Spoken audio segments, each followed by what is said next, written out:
이 시간도 성삼일체 하나님께서 여러분과 함께 하심으로 삼위일체 하나님의 깊고도 놀라운 뜻을 깨닫게 되는 은혜가 있으시기를 바랍니다. 목요 강설 시간입니다. 금주 강설할 하나님의 말씀은 요한계시록 2장 8절로 11절의 말씀을 본문으로 하여 신앙의 정절을 지키는 교회라는 주제로 강설을 진행하도록 하겠습니다. 먼저 하나님의 말씀을 낭독하도록 하겠습니다. 서머나 교회의 사자에게 편지하라.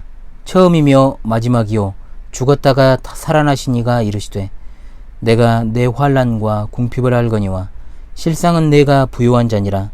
자칭 유대인이라 하는 자들의 비방도 알거니와 실상은 유대인이 아니요 사탄의 회당이라. 너는 장차 받을 고난을 두려워하지 말라. 볼지어다 마귀가 장차 너희 가운데에서 몇 사람을 옥에 던져 시험을 받게 하리니 너희가 10일 동안 환난을 받으리라. 내가 죽도록 충성하라. 그리하면 내가 생명의 관을 내게 주리라. 귀 있는 자는 성령이 교회들에게 하시는 말씀을 들을지어다. 이기는 자는 둘째 사망의 해를 받지 아니하리라. 아멘. 창세기가 성경의 시작이요 세상의 시작이라 한다면 요한계시록은 성경의 완성이자 세상의 결론의 책입니다. 이 요한계시록은 마지막까지 주의 사명을 감당한 주님이 사랑하는 제자 사도 요한이 반모섬에서 유배 중일 당시에 기록한 책으로 예언서며 또 복음서고 역사서이고 또 서신의 형태를 가지고 있죠. 서신이라면 편지 아닙니까? 편지라면 반드시 수신자가 있는데 이 요한계시록의 수신자는 바로 소아시아 당시 7교회의 목사와 성도들이고 또 이 7교회는 현재는 존재하지 않지만 이 7교회에 주신 메시지는 초대교회로부터 오늘날 21세기에 이르는 모든 시대 전세계 교회에 주시는 메시지로 받고 해석하는 것이 가장 전통적이고 무난합니다. 그 가운데 오늘 메시지는 서머나 교회 목사와 성도에게 주신 메시지로 요한계시록의 수신자인 소아시아 7교회 가운데 빌라델비아 교회와 더불어서 책망은 없고 칭찬만 받은 두 교회 중에 하나입니다. 서머나는 현재 이즈밀이라고 하는 터키의 지명이 있습니다. 자, 현존하는 유일한 도시입니다. 로마 황제 숭배의 중심 도시였고 또 기원전 195년에는 로마의 여신을 숭배하기 위해 신전을 건축한 곳이며 성경에는 이제 디베리오라고 나와 있는 티베리우스 황제를 기념하기 위한 신전이 건축된 곳이기도 합니다. 이 도시는 그야말로 우상 숭배의 중심 역할을 했던 황제 숭배의 거점 도시였던 거죠. 특징적인 것은 이곳에 유대인들이 많이 거주하고 있었는데 이들이 이제 기독교인들에게 위기의식을 느끼고 자신들의 입지를 다지려고 로마 정부에 기독교인들을 고소하고 모함하는 일들이 많이 있었어요. 이것은 초대교회의 전체적인 특징이기도 했지요. 유대인들의 주된 고소 내용은 뭡니까? 그리스도인이라 정말 이름하는 자들은 오직 그들이 섬기는 예수 그리스도만 주님이고 유일한 왕, 만왕의 왕으로 섬기기 때문에 로마 황제를 높은 왕으로 섬기지 않는다. 또한 황제 숭배를 거부하는 이교도다. 언제든지 로마 정부에 반역할 수 있는 세력들이라는 그런 이제 모함을 갖다가 프레임을 뒤집어 씌운 거예요. 그래서 로마가 기독교인들을 박해하는 데 있어 유대인들이 큰 역할을 감당했다는 것이 얼마나 안타까운 일입니까?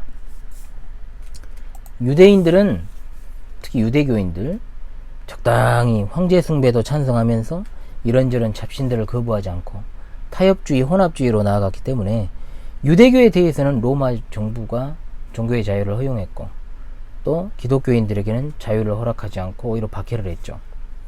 사도 요한의 제자이며 유명한 순교자인 폴리갑 목사님도 이곳 서머나 교회 출신인데 그야말로 서머나 교회는 순교자의 교회라고 할 정도로 정말 과언이 아닐 정도로 기독교가 로마의 박해로부터 자유로워지는 주후 313년 물론 이제 그 313년이 기독교의 어떤 공인이 됐다거나 종교의 자유가 있다 해가지고 박해가 그쳐지는 것은 아니었어요. 어찌되었든 간에 그 시점을 갖다 기준으로 본다면 정말로 엄청난 희생이 있었던 곳이 서머나 교회였습니다. 신자에게 있어 최고의 영광이 무엇입니까? 주의 이름을 위해서 박해받고 또 그의 이름 때문에 순교하는 것일 텐데, 순교하는 교회 서머나 교회에는 주님이 책망의 메시지를 주시지 않는다는 사실에 우리는 주목해야 됩니다.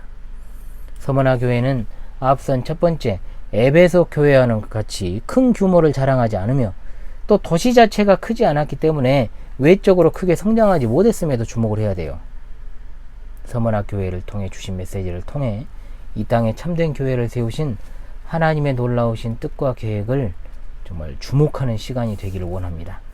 지난번 제가 주께 신실한 교회는 어떤 교회인가 이 강서를 올린 적이 있습니다. 자, 그것에 대한 실제적인 모델이 바로 서머나 교회입니다. 그것은 바로 신앙의 정절을 지키는 교회입니다. 그게 바로 신실한 교회예요. 어떻게 하는 것이 신앙의 정절을 지키는 것인지에 대해서 바르게 상고할 수 있는 시간 되시길 바랍니다. 일곱 교회 전체가 그렇듯이요. 성경에서 7이라는 숫자는 완전수입니다. 즉 일곱 교회는 모든 시대 모든 교회가 가지고 있는 특징들을 갖다가 다 가지고 있는 교회라는 뜻입니다. 물론 성경을 일곱 세대로 나누어 가지고 해석하는 세대주의자들은 이 일곱 교회를 일곱 시대로 나누어서 또 설명을 해요. 우리는 이 일곱 교회의 특징들은 전 시대의 모든 교회들이 가지고 있는 특징으로 봐야 되는 겁니다. 그렇다면 먼저 서머나 교회에 우리 주 예수 그리스도께서는 어떠한 모습으로 자신을 계시하셨는가를 살펴야 되죠. 처음이며 마지막이요 죽었다가 살아나신 이가 이르시되 라고 했습니다. 이 말씀을 이해하려면 요한계시록 1장 17절로 18절의 말씀을 봐야 돼요. 내가 볼 때에 그 발 앞에 엎드려져 죽은 자 같이 되며 그가 오른손을 내게 얹고 이르시되 두려워하지 말라. 나는 처음이요 마지막이니 곧 살아있는 자라. 내가 전에 죽었었노라. 볼지어다 이제 세세토록 살아있어 사망과 음부의 열쇠를 가졌노니 라고 했어요. 왜 서머나 교회에 주님께서 이런 모습으로 나타나셨을까요? 서두에 말씀드린 대로 서머나 교회는 그 어떤 도시보다도 황제 숭배가 도시의 중심이었던 곳이었습니다. 그런 상황 가운데 놓여있는 서머나 교회 목사와 성도들은 그야말로 엄청난 신앙의 도전을 받았던 것입니다. 그들에게 죽으셨다가 사흘날에 부활하신 사흘째 되는 날 부활하신 주님의 모습을 정말로 보여주신 건 서머나 교회가 이런 어려운 상황 가운데서도 신앙의 순수성을 잘 지켜나갈 것을 갖다 격려하고 또 위로하시기 위함이었습니다.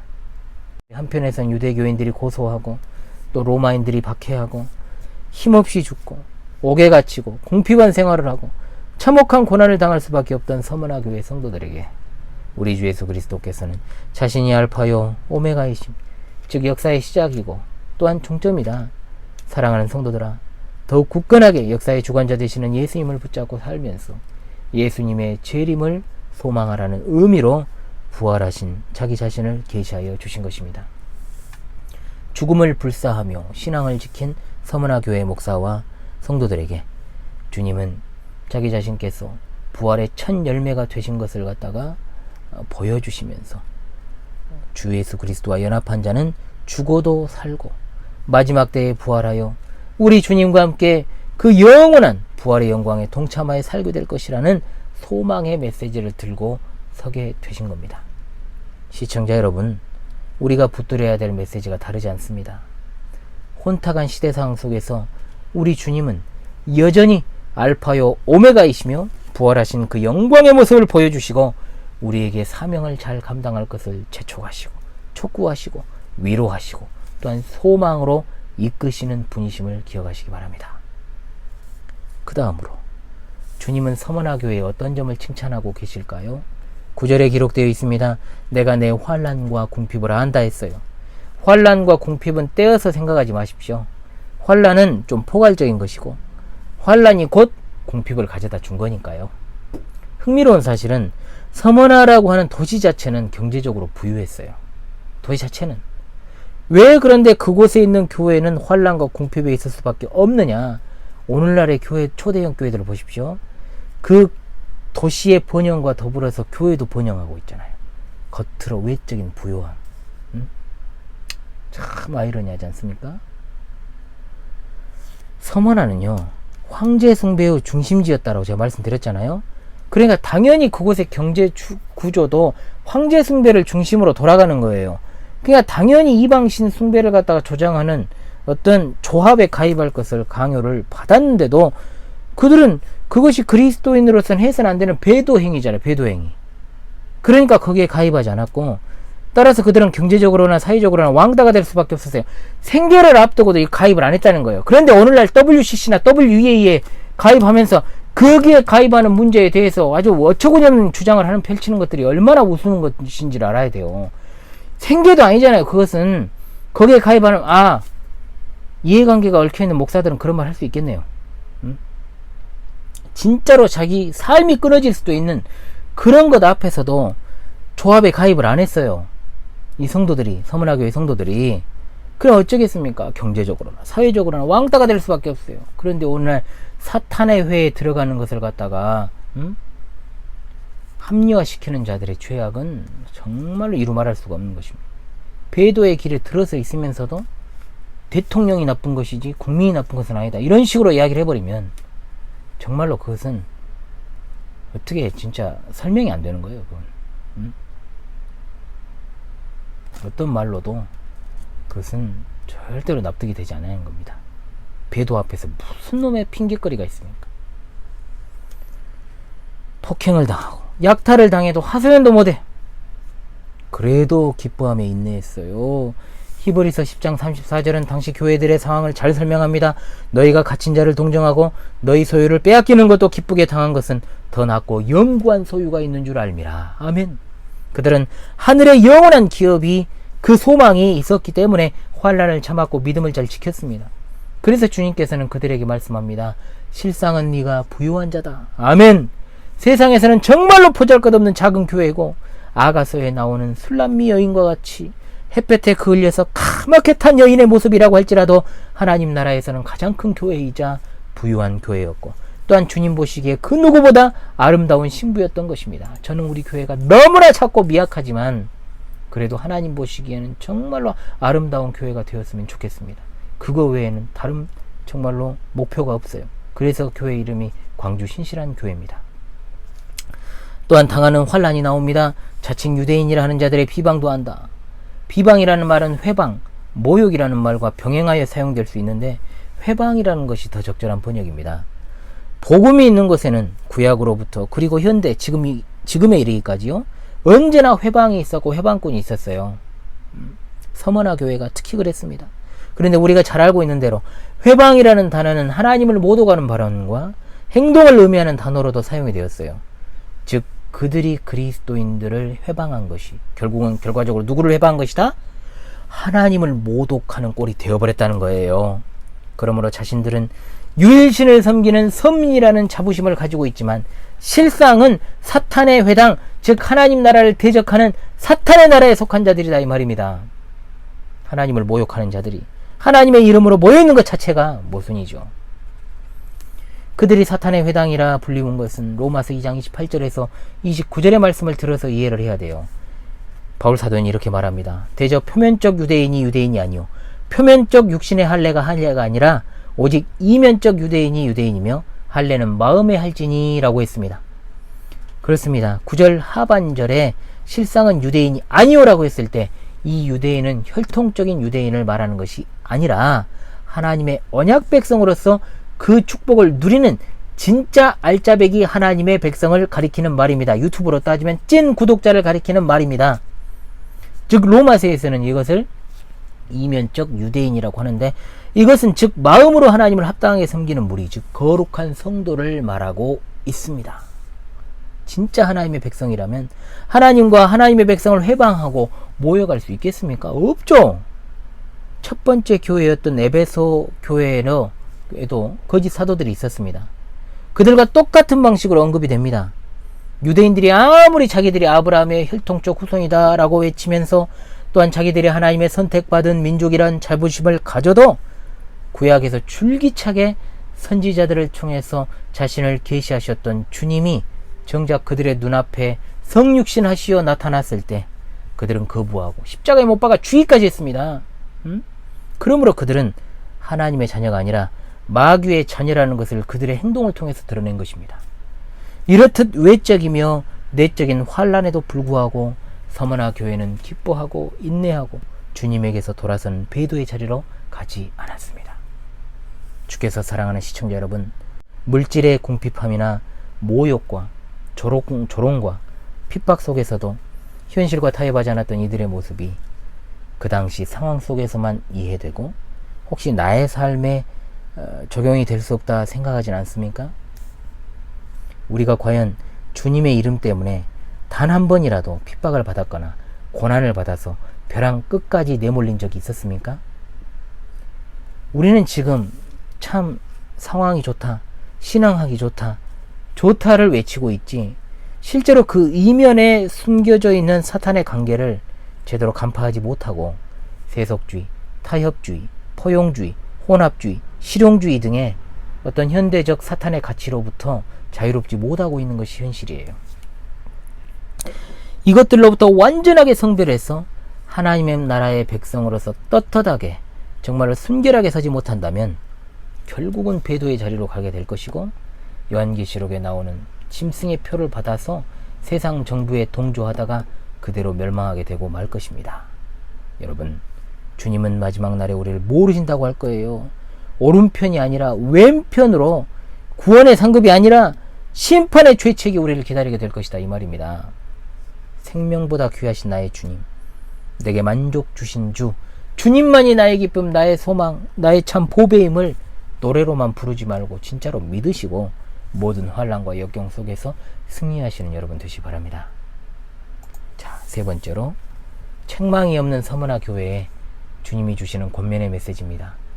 그것이 무엇인지 보겠습니다. 10절에 세 가지가 등장하죠. 첫째는 장차받을 고난을 두려워하지 말라. 자, 이미 1장 17절에서 18절에 두려워하지 말라, 나는 처음이요 마지막이니 라고 하신 것처럼 부활하신 생명의 주관자가 되시는 주님께서 그들을 능히 지켜주실 뿐만 아니라 설사 그들이 죽임을 당할지라도 그들에게는 영광스러운 부활이 있다라는 것을 통해 두려워하지 말라고 말씀합니다. 성경은 아주 자주 두려워하지 말라고 말씀합니다. 두려움은 사탄이 주는 생각입니다. 두려워하지 말라, 현재 명령입니다. 현재 명령. 즉 서머나 교회가 장차 그들에게 닥칠 환난의 강도 때문에 두려운 심정이 있었던 거예요. 저도 두렵습니다. 솔직히 두려워요. 그때 하나님의 말씀으로 위로받죠.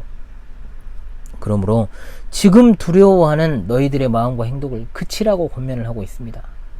주님의 제자라면 마태복음 10장 28절의 말씀, 몸은 죽여도 영혼은 능히 죽이지 못하는 자들을 두려워하지 말고 오직 몸과 영혼을 능히 지옥에 멸하실 수 있는 일을 두려워하라. 아멘. 숨지는 그 순간까지 우리의 성구가 되어야 될 것이 바로 마태복음 10장 28절입니다. 모든 것을 잃는 지경에 오더라도 믿음을 지켜야 됩니다. 한번 죽는 것은 사람에게 정해진 것이고 그 후에는 심판이 있습니다. 하나님을 믿는 성도들이여, 담대하게 내 영혼을 털끝 하나라도 건드릴 수 없는 자들에게서 승리하시기를 바랍니다. 성도가 당하는 고난은 무엇입니까? 주 예수 그리스도께서 받으신 고난을 따라가는 길입니다. 참여하는 것입니다. 그러므로 오히려 영광입니다. 주님의 제자라면 주님이 걸어가신 길이 포장도로든 비포장도로든 상관없이 그냥 가는 것이 주님의 제자입니다. 우리에게 죽음은 생명에 이르는 길이요 고난은 영광에 이르는 길입니다. 십자가 없이 영광의 면류관 없습니다. 이 세상의 모든 종교는 다 살라 잘 살아보세 외치지만 기독교는 죽으라고 말합니다. 이것이 기독교만이 참된 종교임을 드러내는 너무나도 중요한 또 증거 중에 하나의 증거입니다. 믿으십니까? 확실히 여러분 믿고 있습니까? 살라 잘 먹고 잘 살라, 이것이 예수 믿는 증거라고 들었다면 여러분은 복음을 지금껏 잘못 배운 것입니다. 장차 받을 고난이 무엇이겠습니까? 먼저 이들이 받을 고난에 마귀가 개입을 해요. 마귀가 장차 너희 가운데에서 몇 사람을 옥에 던져 시험을 하게 한다. 실제로 많은 서머나 교회 성도들을 비롯해서 핍박받았던 성도들은 로마의 관리들에 의해서 옥에 많이 투옥되었을 것입니다. 그러나 성경은 마귀가 그렇게 했다라고 말해요. 즉 이 고난은 영적인 고난이 동시에 있을 것임을 의미합니다. 그렇죠? 이미 마귀에게 주님이 승리하셨기 때문에 성도들은 두려워하지 않습니다. 그러면서 그들이 10일 동안 환난을 받을 것이다. 10이라는 숫자를 여기서 문자적으로 해석하면 답이 안 나옵니다. 여러분, 답이 안 나와요. 그러면 10이라는 숫자, 성경에서 7이라는 숫자가 완전수라면 10이라는 숫자는 뭘까요? 충만한 숫자를 가리키는 것입니다. 더 이상 채워질 것이 없다라는 거예요. 10과 관련해서 여러분들이 생각할 수 있는 게 뭐가 있을까요? 바로 이스라엘 백성들이 출애굽할 때 하나님께서 애굽에 내리신 재앙의 숫자는 10이었습니다. 그렇죠? 좀 더 확증적으로 다니엘서 1장 12절에서 15절에 10일이라는 기간이 3번이 등장을 합니다. 다니엘과 세 친구가 왕이 주는 음식, 제사 음식을 거부하고 물과 채소를 먹으며 왕이 주는 음식을 먹는 청년들과 10일 후에 비교하자, 10일 동안 비교하자는 내용이 나와요. 다니엘과 세 친구들이 왕이 주는 음식을 거부했던 이유는 뭐냐? 그것이 우상에게 바쳐진 것이었고, 또한 왕의 식탁에서 식사를 한다는 것은 왕에게 충성을 다한다. 지금 기준으로 청와대 가가지고 밥 먹는 게 아니에요. 고대 바벨론 제국을 비롯해서 여러 패권 국가들의 왕은 그 자체로 살아있는 신이었어요. 신. 즉 왕의 식탁에서 식사를 한다는 의미는 그에게 충성하는 신하 정도의 의미가 아니라 그를 신으로 모시는 걸 의미해요. 그러니까 그들이 거부한 겁니다. 서머나 교회가 열흘간 시험당한다는 것은 황제 숭배와 관련해서 이해하면 돼요. 즉 다니엘과 세 친구가 열흘 동안 시험한 것과 교회가 열흘간 환란이 있을 것이라고 한 것은 우연의 일치가 아니라 성령께서 의도하신 것으로 긴밀한 관계가 있습니다. 다니엘과 세 친구의 상황을 서머나 교회에 적용한 것, 서머나 교회 역시 10일이라는 기간을 통해서 주어질 시험과 환란을 통해서 신앙의 순수성, 즉 신앙의 정절을 지켜야 됨을 의미합니다. 교회는 우리 주 예수 그리스도를 유일한 주로 모시며 성삼위일체 하나님을 예배하는 곳입니다. 교회는 세상에 있는 동안 끊임없이 계속해서 로마 황제를 주와 신으로 섬길 것인지, 아니면 성삼위일체 하나님만을 주와 신으로 섬길 것인지에 대해 갈림길에 서게 되고 혹독하게 시험을 정말 받을 것입니다. 마지막 때에 사탄은 세계 종교를 통합시키고 세계 정부를 하나로 만들어 세계 정부의 시민이 되어 세계 정부가 권하는 종교, 사탄을 숭배할 것인가, 그렇지 않으면 예수 그리스도만을 섬길 것인가를 시험하게 되며 박해할 것입니다. 그러므로 이 10일이라는 기간은 문자적인 열흘로 볼 수도 있겠지만 하나님께서 정하신 끝이 있는 기간이라고 보아야 되고, 신앙의 정절을 지킬 충분한 환란과 연단의 시기라는 점에서 충분한 기간의 환란의 시기다라고 보는 것이 합당하다 보겠습니다. 네가 죽도록 충성하라. 네가 죽도록 충성하라. 정말로 이게 여러분 눈물 나는 말씀 아닙니까? 죽음이 너의 앞에 놓일지라도, 그러한 순간일지라도 충성해라. 충성하라는 말보단 신실하라는 말이 더 번역이 더 적합합니다. 충성은 행위가 좀 우선시 되지만 신실하다는 말은 마음의 자세와 관련이 되어 있어요. 또한 그 언약에 있어 신실하신 하나님께서 그의 백성들 또한 자신에게 신실하시기를 원하시기 때문입니다. 신실하시다는 말 안에 믿음의 고백이 있습니다. 신앙의 정절을 지키는 신부의 고견함이 여기 있습니다. 그러므로 이 신실하다는 말의 의미가 무엇인지 아시겠습니까? 이것이 우리 교회의 이름입니다.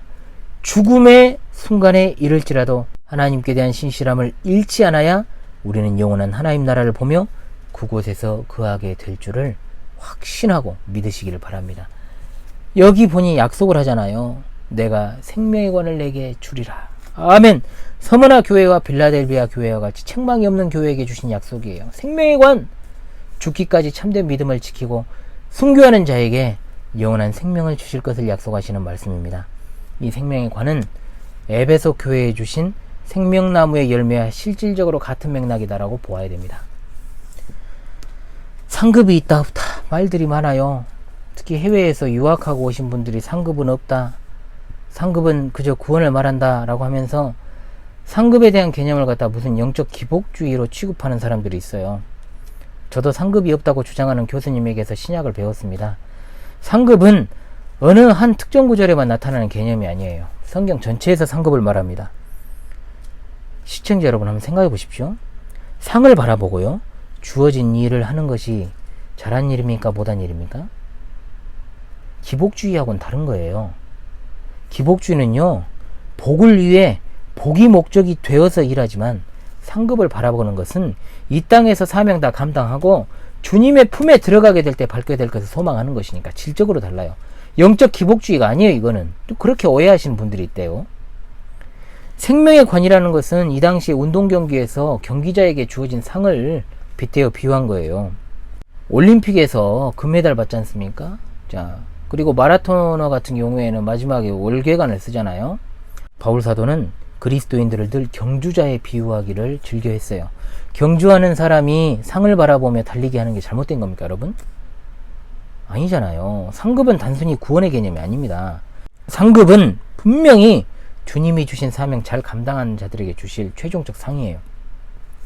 주님이 내게 주실 상급을 기대하시고 소망하시며 신앙생활 바르게 하시기 바랍니다. 그 상급은 어떤 유치한 자들이 이야기하는 것처럼 하늘에 있는 나의 집의 평수가 넓어지거나 또 하늘에 있는 내 집 창고에 보물이 가득 차거나 면류관이 있는데 거기에 보석 박히는 그런 게 아니에요. 이렇게 무식하게 주장하는 자들이 아직도 있습니다. 상급에는 절대 차등이 없습니다. 그러나 상급의 종류는 분명히 있습니다. 어떤 형태로든 우리 주님께서 성도들이 현재 자신이 처한 현실에서 신실한 자들에게 상급을 주실 것을 믿어야 됩니다. 상급이 없다는 사람들이 이 시대에 많이 있는데 그렇게 주장하는 사람들의 신앙관의 언저리에 재림에 대한 소망이 약화되어 있거나 지상에서의 삶을 중요시하는 자들의 개념이 섞여 있다면 이건 참으로 문제가 아닐 수 없죠. 주님의 재림을 대망하는 성도들은 마땅히 주님이 내게 주실 상을 바라는 것. 그러나 차등은 없으니 이것은 순전히 1대1의 관계로 주님만을 바라본다라는 뜻입니다. 그렇지 않으면 구원받은 성도들이 새하늘 새 땅에서 누가 더 좋은 상급을 받았느냐 하면서 서로 따져버린다면 말이 되겠어요? 믿음이 없이는 하나님을 기쁘시게 못합니다. 하나님께 나아가는 자는 반드시 그가 계신 것과 또 그가 자기를 찾는 자들에게 상 주시는 이심을 믿어야 할지니라. 아멘. 이 말씀을 잘 기억하시기를 바랍니다. 이제 네 번째로 이기는 자에게 주시는 축복의 메시지입니다. 모든 교회에게 주신 메시지는 공식이 있습니다. 바로 들음과 이김, 이것의 공식이에요. 들음과 이김의 공식입니다. 마가복음 4장 9절에 귀 있는 자는 들으라 하신 말씀과 4장 23절에 들을 귀에 있는 자는 들으라 이 하신 말씀을 떠올리십시오. 이김은 무엇인가? 둘째 사망의 해를 받지 아니하리라. 앞서 생명의 관과 동일한 약속입니다. 둘째 사망의 해는 하나님 앞에서 심판받는 것을 말합니다. 영혼의 심판을 말하지요. 첫째 사망은 육신의 죽음입니다. 서머나 교회 목사와 성도들은 순교를 당함으로써 첫째 사망을 당하였지만 그것은 잠깐에 지나지 않습니다. 그럼 둘째 사망은 무엇입니까? 사람은 누구나 죽습니다. 그러나 천국이냐 그렇지 않으면 영원한 지옥의 고통을 받느냐 그 문제에서 이제 갈리게 되는 것입니다.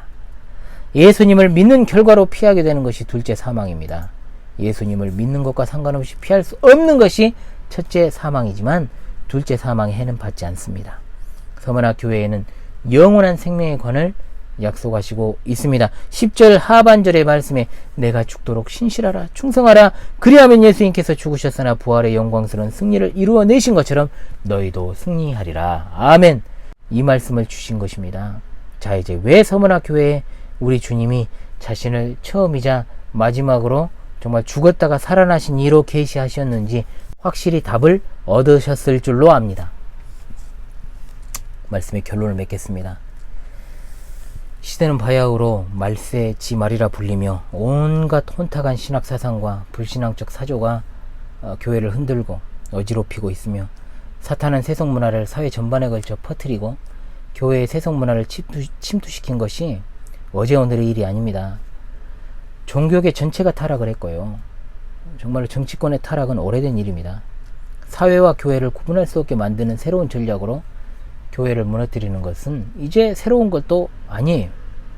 사탄의 꼭두각시 들인 종교 혼합주의자들은 교회 일치 운운하면서 호시탄탐 전세계 교회를 하나로 만들려는 설책을 벌이고 있고 세상은 그 어느 때보다도 교회에 적대적이고 또한 거기에 발맞춰서 기독교 내부의 심각성, 정말 부패의 심각성도 아주 심각합니다. 진짜 교회 목사가 오직 성경, 오직 예수, 오직 하나님께 영광 외치며 불신앙의 세력들, 배도의 무리들에게 따끔한 일침을 놓고 정말 비판하는 설교를 하다가 고소를 당하는 것이 정상이잖아요.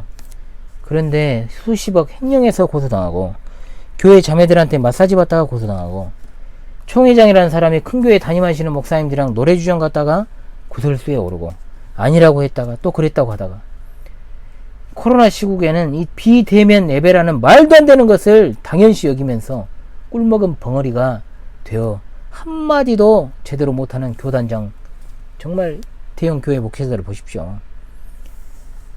일부에서 좀 외친다 치면 도라이 취급받는 현실이잖아요.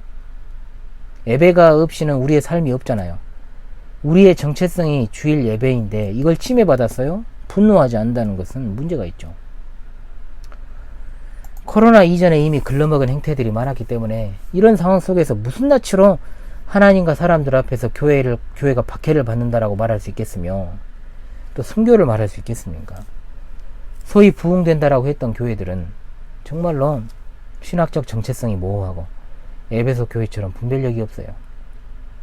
많은 목회자들이 앞다투어서 자기 교회의 부흥과 성도들의 영적인 유익을 위한다는 명목으로 정말로 부흥하는 교회의 모델들을 배우기 위해서 그동안 그렇게 전국을 싸돌아다니고 신앙 고백도 일치하지 않고 검증도 안 된 자들을 강단에 마음대로 세우고 강단을 더럽히고 수련회를 인도하게 하고 교회의 체질 자체를 파괴시키고 뜯어고치고 하다가 역풍을 맞아가지고 성도들이 시험 들어 교회 떠나고 결국 교회 분열되는 일들이 벌써 20여 년 전부터 교계에 만연했던 일들이에요.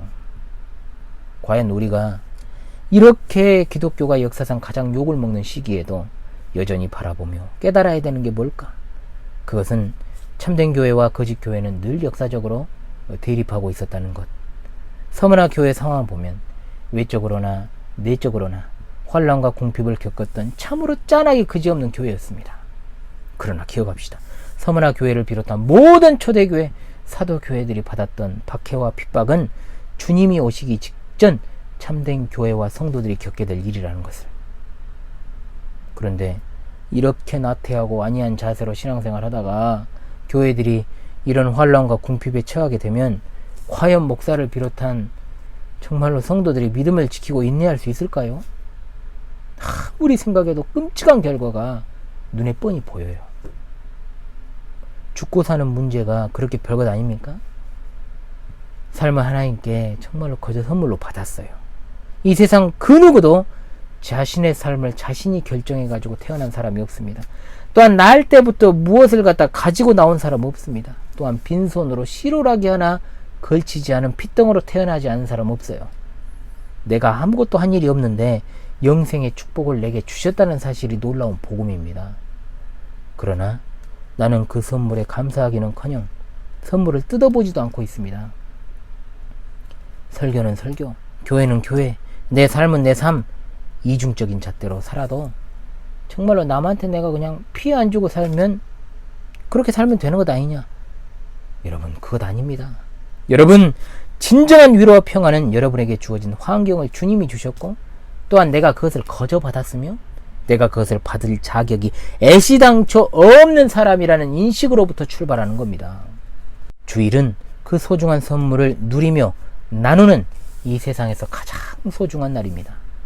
이 주일을 지키고자 기독교 역사상 흘린 순교자들의 피가 강이 되고 바다가 되어 넘칩니다. 일요일이 아닙니다. 일요일은 짜파게티 요리사가 되는 사람들한테나 정말 일요일이고 주님의 피로 값주고 사신 교회에 있는 우리에게 이 날은 주의 날입니다. 주의 날. 주의 날은 영적으로 쉼을 얻는 날입니다. 육적인 피로는 일시적이고 한시적인 것이지만 지금 힘들고 괴로운 일이 오래갈 것 같고 그 당시에는 정말 영원할 것 같이 여겨져도 영원이라는 시간의 개념 안에서 보면 정말로 짧은 경점일 뿐입니다. 영혼이 피로하면 약이 없어요. 교회에 있는 시간을 늘리면 늘릴수록 여러분의 영혼이 소생하는 겁니다. 그러나 교회를 예배당 건축물과 헷갈리지는 마십시오. 예배당은 교회가 예배하기 위한 편의 공간이에요. 가정에서 예배해도 교회고 밖에서 장막치고 예배해도 교회고 야외에서 둘러앉아 예배해도 교회입니다. 자꾸 예배 초소를 갖다 성전이라고 부르지 마세요. 어? 누가 성전이라고 합니까? 예배당 건축을 누가 성전 건축이라고 합니까? 아직도 성전은 없어요. 성전은 우리 주님이 성전의 실체인데 성전이 어디 있어요? 그리고 그 주님 어디 계셔요? 지금 하나님 보좌 우편에 계십니다. 우리는 그리스도를 믿음으로 말미암아 성령 안에서 하나가 되었고 교회가 되었습니다. 장소에 얽매이는 것은 로마교나 하는 거예요. 그거는 물론 하나님을 예배하기에 좋은 공간을 확보하는 것이 중요한 일이 될 수 있습니다만 본질은 아니에요. 분명합니다. 주일을 어떻게 보냈냐에 따라서 한 주가 결정이 되고 주일을 무심코 그냥 지나칠 경우에 그 다음 주일도 그에겐 기약이 없어요. 교회의 외적인 모습은 본질이 아닙니다. 성도의 외적인 모습도 마찬가지예요. 우리 교회와 우리 자신의 외적인 초라함과 내적인 어떤 궁핍함 때문에 한탄할 게 아니라 우리의 평생을 통해서 내가 주께 신실한 성도인가를 물으면서 정말 한탄해야 될 것입니다. 또한 끝까지 우리 교회가 주께 신실한 교회로 남기를 위해 간절히 통회하며 기도하시기를 간절히 바랍니다. 주님의 이 확실한 약속은 이 메시지를 받은 1세기 교회나 직접적으로 받은 21세기 그리스도 안에서 하나된 교회도 동일합니다. 내가 죽도록 충성하라, 신실하라, 그리하면 생명의 관을 주시고 둘째 사망의 해를 받지 아니하리라. 오늘 우리에게 주신 확실한 약속입니다. 우리는 알파요 오메가요 처음이요 끝이 되시며 죽었다가 살아나신 생명의 주관자 되시는 주님만을 바라보고 규모는 작고 세상에서는 정말로 미약할지라도 이 시대에, 이 혼탁한 시대에 서머나 교회를 비롯한 믿음의 선진들이 걸어가며 지켜왔던 역사적 정통 기독교회의 성도로서 끝까지 신앙의 정절을 지키는 아름다운 순백색의 신부로 다시 오실 신랑 되신 주님을 맞이하는 시청자 여러분 모두가 되실 수 있기를 간절히 갈망합니다. 샬롬 마라나타. 우리 주님 곧 오십니다. 아멘.